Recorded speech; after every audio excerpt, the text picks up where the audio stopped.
오늘 말씀의 제목은 하나님께서 반드시 일하십니다 라는 제목으로 함께 은혜를 나누고자 합니다. 오늘 우리가 읽었던 본문은 초대교회 역사에 있어서 어쩌면 가장 위기임과 동시에 또 가슴 아픈 장면 가운데 하나가 되는 본문입니다. 이 본문을 시간의 흐름을 따라 가다 보면 지금은 이제 바울과 바나바가 1차 전도 여행을 성공적으로 마치고 안디옥 교회로 돌아왔을 때 이야기입니다. 바로 이 직전에 어떤 일이 있었냐면 교회에 굉장히 큰 폭풍우가 휘몰아치고 지나간 이후입니다. 예루살렘 공의회가 끝난 후입니다. 이 공의회가 굉장히 중요한 회의였습니다. 당시 교회 안에서 심각한 신학적 논쟁이 있었습니다. 그건 뭐냐면 이방인들이 구원을 받으려면 유대인처럼 할례를 받아야 한다라는 주장이 굉장히 목소리가 커졌어요. 율법주의자들의 그 주장이 거세게 일어났던 때입니다. 이것이 이제 단순한 예식의 문제로 끝나는 것이 아니었고, 오직 은혜로 구원받느냐 아니면 인간의 행위가 필요하냐를 결정짓는 복음의 본질이 걸려있는 굉장히 중요한 순간이었다라는 것입니다. 결과는 어떻게 됐냐면 성령의 인도하심으로 우리는 오직 주 예수 그리스도의 은혜로 구원받는다, 이 위대한 진리가 만장일치로 통과되는 어떤 그런 기쁨의 시간이었습니다. 그래서 이제 안디옥 교회 성도들은 예루살렘에서 온 편지를 읽고 굉장히 기뻐하는 그런 순간이었고, 그리고 바울과 바나바는 이 진리를 함께 지켜냈다라는 그 마음 때문에 더욱더 더 각별하고 또 서로에 대한 어떤 그 애틋한 마음이 더욱더 크게 물밑에 밀려오는 그런 시간이었습니다. 교리적으로 이제 완전히 하나가 되었고 또 신학적으로 완벽한 일치를 이루는 기쁨의 순간이었습니다. 큰 산을 넘었잖아요. 큰 산을 넘게 되면 어떻게 돼요? 이후로는 이제 우리가 이제 탄탄대로다, 우리를 막을 자가 없다, 이렇게 되었죠. 그래서 이 순간 이제 바울의 마음속에서 다시금 이제 거룩한 어떤 그런 사명에 대한 그런 열심이 이제 불타오르기 시작합니다. 36절 한번 보시기 바랍니다. 며칠 후에 바울이 바나바더로 말하되 우리가 주의 말씀을 전한 각 성으로 다시 가서 형제들이 어떠한가 방문하자 하고, 굉장히 이제 뜨거운 마음으로 다시금 이제 제안을 하게 됩니다. 목자의 심정이 그 마음 가운데 가득했고 영혼을 사랑하는 뜨거운 열정이 그 마음 가운데 이제 가득한 순간이었다라는 거예요. 그런데요, 지금까지는 이제 진리라는 그 하나를 지키기 위해서 그런 싸움에서는 그토록 하나 되었던 이 두 사람, 바울과 바나바가 이제 사역의 현장으로 다시 뛰쳐나가려고 하는 그 순간에 순식간에 다툼에 휘말리게 됩니다. 이게 이제 그 다툼의 원인이 되는 게 이제 외부의 핍박이 아닙니다. 로마의 칼날 때문도 아니었다라는 거예요. 바로 사람 문제, 한 사람의 문제 때문에 내부적으로 분열이 일어나게 됩니다. 우리가 종종 생각하게 됩니다. 큰 은혜를 체험한 사도들은 늘 같은 마음으로 한 마음을 품고 일을 했을 거야. 싸우지 않았을 거야. 그런데 우리가 성경을 딱 읽고 보면 인간의 연약함을 감추지 않고 적나라하게 그대로 보여주게 됩니다. 오늘 이 사건을 통해서 우리의 실패와 다툼 속에서도 여전히 일하고 계시는 하나님을 우리가 만나기를 원합니다. 어찌되었건 이렇게 평화롭던 그 바울과 바나바 두 축이죠. 그 선교팀의 균열을 일으킨 원인이 무엇일까 이제 궁금해집니다. 누구를 데려갈 것인가라는 이 문제 때문에 이 사단이 나기 시작합니다. 37절을 보시면 바나바는 마가라 하는 요한도 데리고 가고자 하나. 여기서 바나바, 여러분들이 잘 아시다시피 굉장히 초대교회에서 영향력이 있었고 굉장히 주님의 일을 아름답게 감당했던 사람입니다. 그의 이름의 뜻은 위로의 아들. 이 위로의 아들이라는 이름에 걸맞게 사울이 바울 되기 전에, 사울이 처음 회심했을 때 모두가 그 사람을 기피했을 때, 두려워했을 때 그를 사도들에게 내가 보증할 테니까 우리의 공동체로 인정하고 받아들여야 된다 라고 이야기했던 사람이 바나바였습니다. 게다가 골로새서 4장 10절에 보면 지금 여기에 등장하는 마가라는 사람, 문제의 원인이 됐던 마가는요, 바나바의 생질이고 조카였어요. 자, 이 정도 되면 어떻게 돼야 돼요? 바나바가 생질이고 조카인 사람을 데리고 가고자 하면 사울은 처음에 누구 때문에 그 공동체에 들어오게 됐어요? 바나바 때문에 들어오게 됐잖아요. 그러면 벼룩도 낯짝이 있어야죠. 그죠? 그런데 이제 바나바는 이제 그 마가라 요한을 데리고 가자. 이름에 걸맞게 그렇게 얘기를 하는데 누가 반대를 하게 될까요? 사울에서 바울이 된 그 바울이 반대를 하게 됩니다. 근데 바나바는 포기를 못하는 거죠. 마가는 가족이자 다시 기회를 쥐고 싶은 청년이었다라는 거예요. 실패한 사람을 세워주는 것이 바나바의 뭐였어요? 은사였다라는 겁니다. 근데 바울은요 전혀 생각이 달랐습니다. 38절 보시면 바울은 밤빌리아에서 자기들을 떠나 함께 일하러 가지 아니한 자를 데리고 가는 것이 옳지 않다 하며, 여기 보시면 바울이요 마가의 이름을 부를까요 안 부를까요?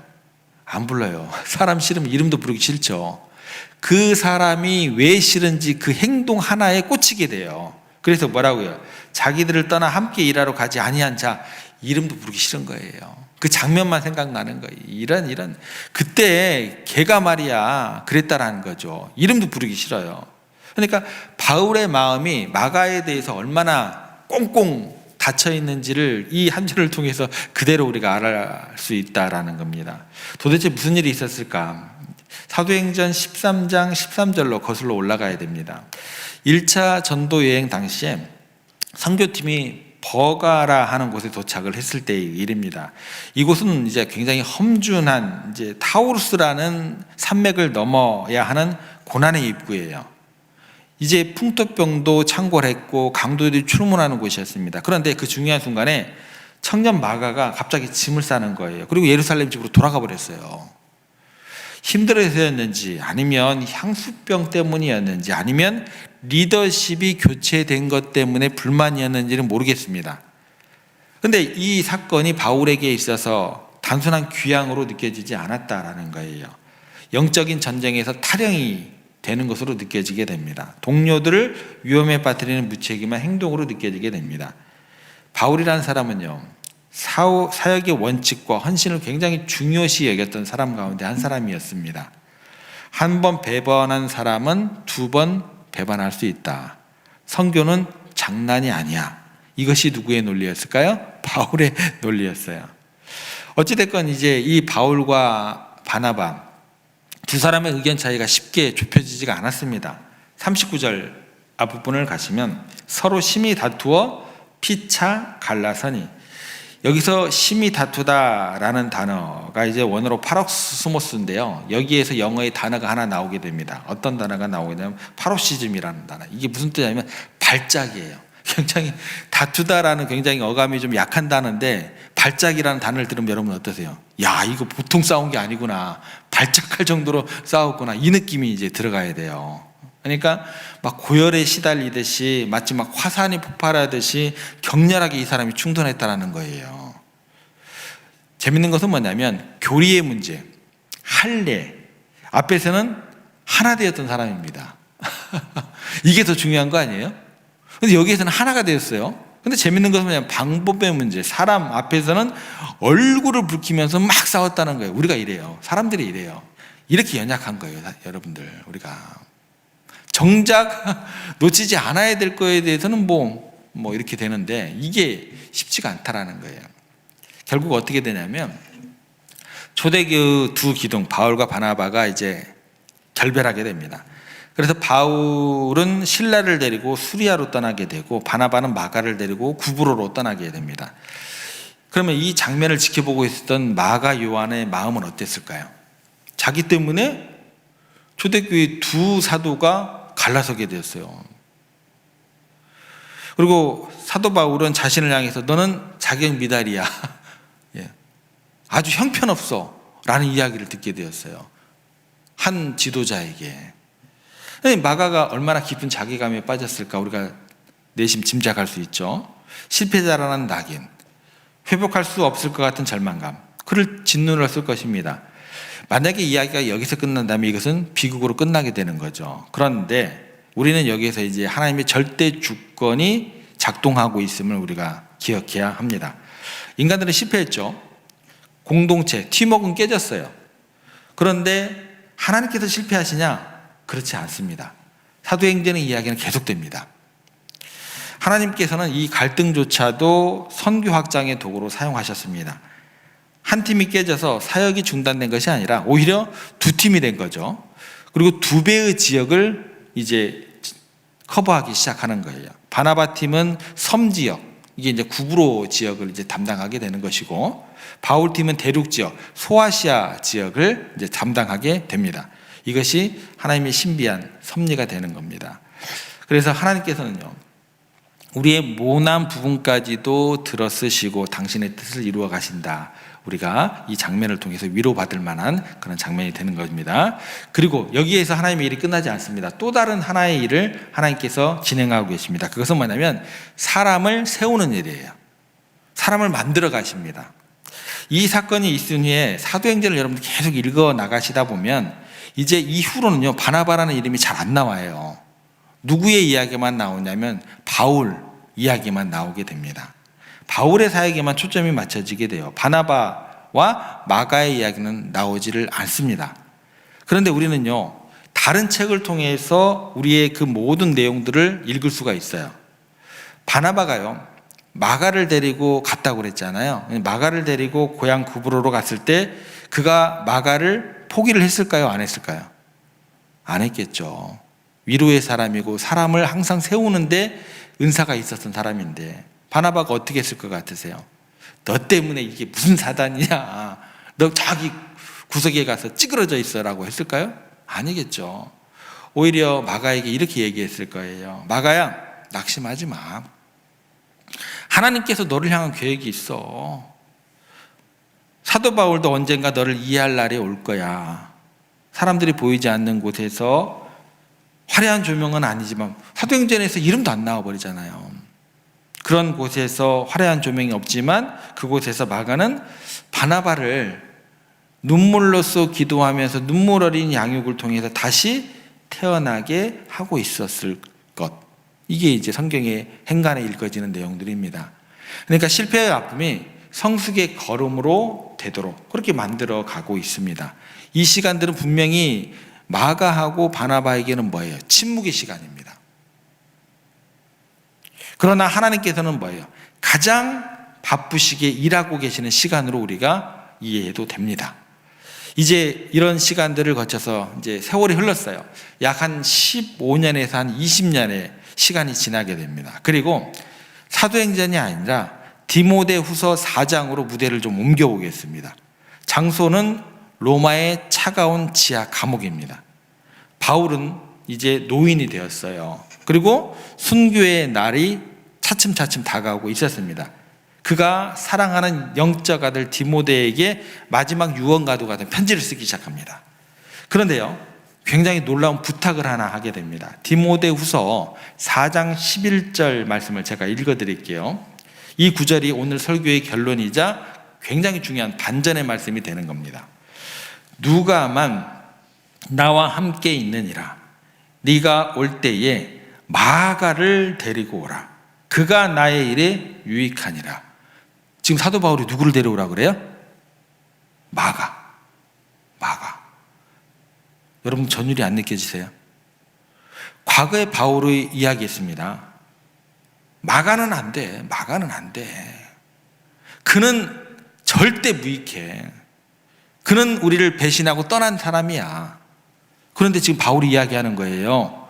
그를 데리고 오라. 그는 나에게 유익한 사람이다. 어떻게 이런 변화가 일어났냐는 거예요.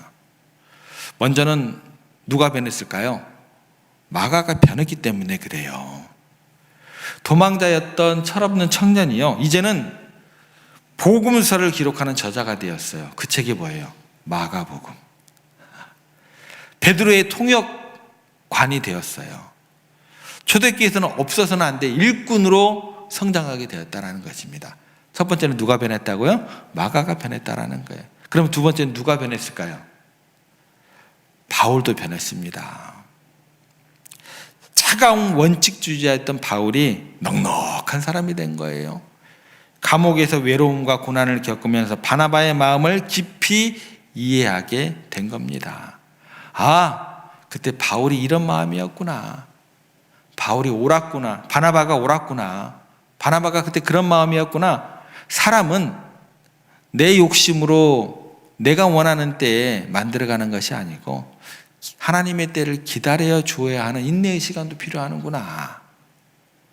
하나님은 긴 세월 동안 마가를 빚으셨고 바울의 마음을 넓히시는 일을 계속 하셨던 겁니다. 결국 마가는요, 자신을 거절했던 위대한 사도 바울의 임종을 지키는 가장 신뢰받는 동역자가 되게 됩니다. 이것이 하나님의 일하시는 방식입니다. 하나님은요, 찢어진 것을 꿰매시고 갈라진 것을 하나 되게 하십니다. 억울한 자의 눈물을 닦아주시고 그의 가치를 세상 가운데 증명해 보이시는 일을 오늘도 내일도 앞으로도 계속 하시는 하나님이십니다. 말씀을 정리합니다.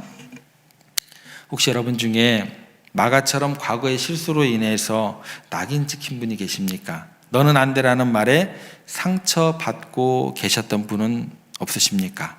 아니면 바울과 바나바처럼 옳고 그름을 따지다가 소중한 관계가 깨져서 고통 속에 있는 분 계십니까? 우리가 바라보아야 할 분은 오직 예수 그리스도의 있음을 이 아침에 꼭 기억하시기를 부탁을 드립니다. 예수님은요, 가장 억울한 오해를 받으셨습니다. 죄 없으신 분이 죄인 취급 당하셨습니다. 그러나 주님께서는 아무 말씀하지 않으시고 변명하지 않으셨습니다. 싸우지도 않으셨습니다. 십자가에서 묵묵히 죽으심으로 하나님의 뜻을 이루셨습니다. 그랬더니 하나님께서 3일 만에 예수님을 다시 살리시고 예수님을 가장 높이 올려주셨습니다. 여러분, 내가 내 명예를 회복하려고 너무나 몸부림치지 마세요. 내가 억울함 풀려고 사람들과 싸우지 마시기 바랍니다. 우리가 해야 할 일은 바나바와 함께 구브로로 떠난 마가처럼 묵묵히 하나님 앞에서 우리 자신을 준비하는 거예요. 내가 할 수 있는 일 하는 거예요. 내게 주신 은사 기쁘게 감당하면 되는 거예요. 못하는 거 하려고 애쓰지 마세요. 그러면서 기도하며 기다리시고 성실하게 오늘을 감당하시면 됩니다. 그러면 누가 일하실까요? 하나님께서 일하시는 거예요. 하나님은 반드시 여러분의 억울함을 벗기실 겁니다. 하나님께서 반드시 깨어진 관계를 회복시키실 것입니다. 그리고 언젠가 여러분을 무시했던 사람들의 입에서 당신은 정말로 내게 유익한 사람입니다 라는 고백이 나오게 하실 겁니다. 우리의 인생이 다툼으로 얼룩진 오늘 본문의 말씀으로 끝나지 않게 되기를 소망합니다. 회복과 인정이 있는 디모데후서 4장의 말씀이 우리를 기다리고 있음을 기억하시기를 부탁을 드립니다. 이 믿음 가지고 오늘도 내일도 묵묵히 사명의 길을 걸어가는 여러분 모두가 되기를, 세종의 모든 권속들 되시기를 주님의 이름으로 축복합니다.